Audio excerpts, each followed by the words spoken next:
राज्यातील 12वी परीक्षेचा निकाल 91.88% इतका लागलेला आहे। दरवर्षीप्रमाणे यंदाही कोकण विभाग हा निकालामध्ये अव्वल ठरलेला आहे, तर सगळ्यात कमी निकाल लातूर विभागाचा लागलेला आहे। महत्त्वाचं म्हणजे या निकालात यंदाही मुलींनीच बाजी मारलेली आहे। गेल्या वर्षीपेक्षा निकालाचा टक्का मात्र घसरला। उद्यापासून महाविद्यालयांमध्ये गुणपत्रिका दिली जाणार आहे।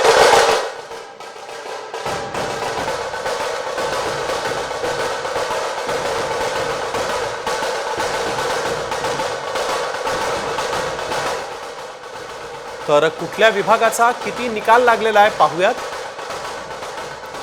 कोकण विभागाचा 96.74%, कोल्हापूरचा 93.64%, मुंबई विभागाचा 92.93%, संभाजीनगरचा 92.24%, अमरावतीचा 91.43%, पुणे विभागाचा 91.32%, नाशिकचा 91.31%, नागपूरचा 90.52%, लातूरचा 89.46%।